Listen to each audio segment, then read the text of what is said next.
were terrified the world was going to end.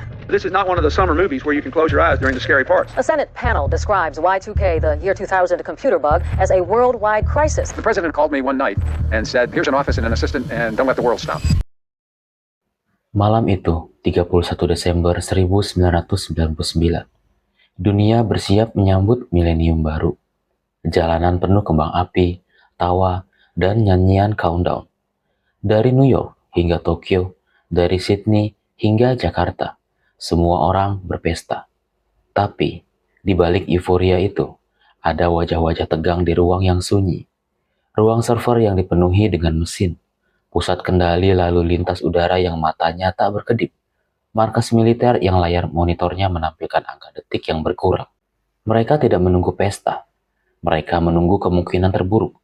Satu bug, satu kesalahan kecil dalam cara komputer menghitung waktu. Dan dalam hitungan detik, dunia bisa berubah. Bank bisa lumpuh, listrik bisa padam, pesawat bisa kehilangan arah. Bahkan saat itu, nuklir bisa saja meledak karena kesalahan sistem. Inilah malam yang kita kenal sebagai Year 2000 atau biasa disebut Y2K. Sebuah momen ketika dunia bersiap untuk menghadapi kiamat teknologi.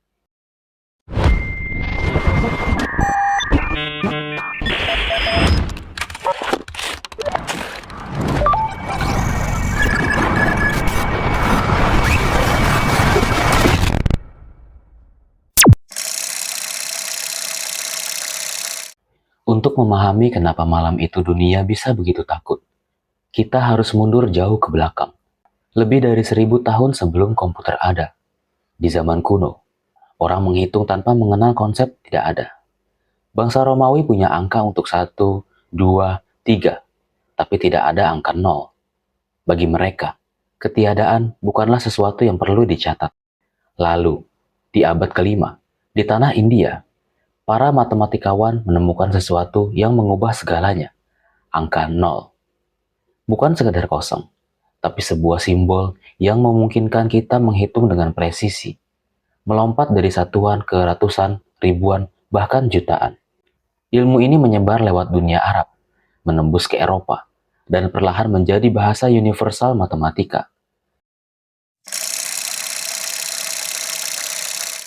Sejak awal peradaban, manusia selalu terobsesi untuk mengukur waktu.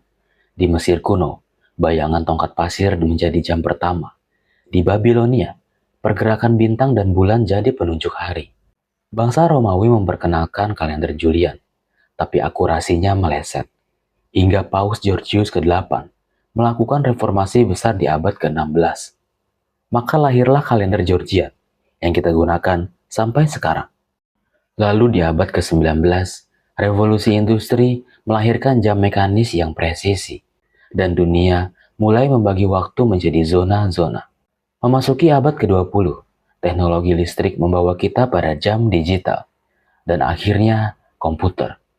Komputer generasi awal mulai mengingat waktu, bukan hanya tanggal hari ini, tapi urutan detik sejak titik awal tertentu. Tapi disinilah masalah mulai tumbuh. Waktu bagi komputer hanyalah angka, dan angka itu disimpan sesuai aturan yang dibuat manusia. Aturan yang hemat, aturan yang sederhana, aturan yang suatu hari akan membawa kita pada malam penuh ketegangan, Y2K. Di era 1960-an dan 1970-an, komputer bukan seperti yang kita kenal sekarang. Mereka besar, mahal, dan memiliki kapasitas memori yang sangat terbatas. Setiap bit memori adalah emas. Insinyur di masa itu harus berpikir hemat.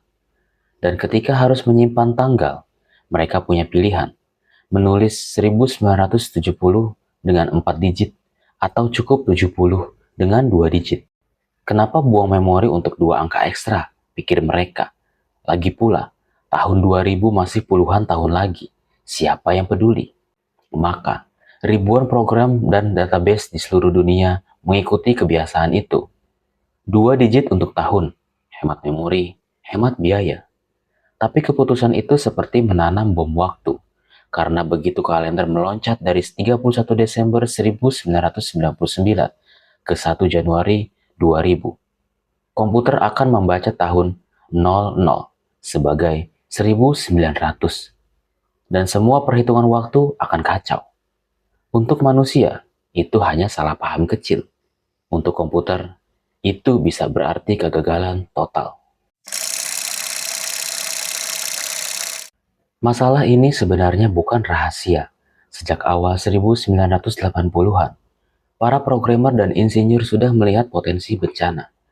Mereka menyebutnya Year 2000 Problem. Sesekali, bug ini muncul lebih awal. Ada bank yang sistemnya tiba-tiba mengira nasabahnya berusia lebih dari 80 tahun. Padahal, ia baru lahir. Ada sistem asuransi yang menolak klaim karena tanggal lahir terbaca 00 dan dianggap dari tahun 1900.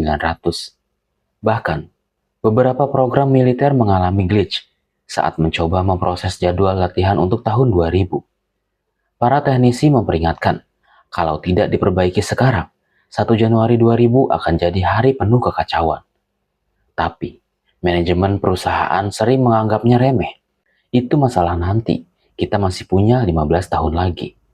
Tak ada yang sadar bahwa nanti akan datang lebih cepat dari yang mereka kira. Menjelang akhir 1990-an, berita tentang Year 2000 Problem mulai membanjiri media. Headline koran, siaran televisi, dan bahkan talk show malam membicarakannya. Prediksinya mengerikan. Bayangkan, di detik pergantian tahun, listrik padam serentak, pesawat kehilangan navigasi di udara, mesin ATM menelan kartu, sistem perbankan menghapus saldo rekening, bahkan rudal nuklir bisa saja salah membaca target. Pemerintah di seluruh dunia panik. Amerika Serikat membentuk tim khusus Y2K. Inggris, Jepang, Australia, semua menyiapkan anggaran miliaran dolar untuk memperbaiki sistem komputer mereka. Perusahaan swasta pun tak mau ketinggalan. Bank, maskapai, rumah sakit, semua memburu programmer yang mengerti cara memperbaiki bug ini. Saking paniknya, di beberapa tempat, orang mulai menimbun makanan, air, bahkan generator listrik di rumah. Tahun baru kali ini bukan sekedar pesta, tapi mungkin awal dari bencana teknologi terbesar yang pernah ada. 31 Desember 1999. Malam itu, dunia terbagi menjadi dua. Mereka yang berpesta dan mereka yang berjaga. Di luar, langit dihiasi kembang api, musik dan teriakan Happy New Year menggema di jalan-jalan. Di dalam gedung-gedung sunyi, para teknisi, pilot, operator, dan tentara menatap layar monitor tanpa berkedip. Detik-detik terakhir milenium ke-20 terasa begitu lambat. Untuk sesaat, dunia menahan nafas. Di sebagian besar tempat, lampu tetap menyala. Pesawat tetap terbang, bank tetap buka. Tidak ada ledakan, tidak ada kehancuran. Tapi di beberapa sudut dunia, bug itu benar-benar muncul. Sistem tiket kereta di Australia mogok. Beberapa situs web menampilkan tanggal 01 Januari 1900. Gangguan kecil, tapi cukup untuk membuktikan ancaman itu nyata. Dunia pun sadar, mereka baru saja melewati salah satu momen paling menegangkan dalam sejarah teknologi. Saat matahari pertama milenium baru terbit, dunia mulai bernafas lega. Tidak ada pesawat jatuh, tidak ada listrik padam massal, tidak ada rudal yang salah tembak. Sebagian orang mulai berkata, "Lihat, semua ini cuma panik berlebihan," dan histeria media. Tapi para insinyur punya jawaban berbeda. Mereka tahu, selama bertahun-tahun sebelum pergantian milenium, jutaan baris kode di seluruh dunia sudah diperiksa, diuji, dan diperbaiki. Bank memperbarui sistem mereka. Pusat kendali lalu lintas udara mengganti software mereka. Rumah sakit memodernisasi alat-alat vital. Semua itu memakan biaya sekitar 400 miliar dolar secara global. Jadi, apakah bencana itu terjadi karena ancaman itu berlebihan? Atau justru dunia selamat karena kerja keras tak terlihat dari para programmer yang berjaga malam itu? Mungkin jawabannya adalah keduanya. Still exists a general state of either denial, complacency, or even apathy about both the reality and the potential effects of Y2K. Y2K menjadi salah satu peringatan terbesar dalam sejarah teknologi. Bukan karena kehancuran yang ditimbulkannya, tapi karena cara dunia bersatu mencegahnya. Ia mengajarkan satu hal, kesalahan kecil dalam kode bisa berdampak besar pada peradaban. Dari Y2K, lahir budaya baru di dunia IT, memikirkan masa depan, menguji setiap skenario, dan memastikan sistem tetap berjalan bahkan puluhan tahun ke depan. Tapi, sejarah selalu saja berulang. Di balik layar, ancaman baru sudah menunggu. Y2K38, sebuah bug waktu sistem Unix yang akan datang pada tanggal 19 Januari 2038. Saat itu, komputer 32 bit akan kehabisan waktu dan kembali ke tahun 1901. Y2K mengingatkan kita bahwa di dunia yang semakin bergantung pada teknologi, masa depan bisa ditentukan oleh sebaris kode.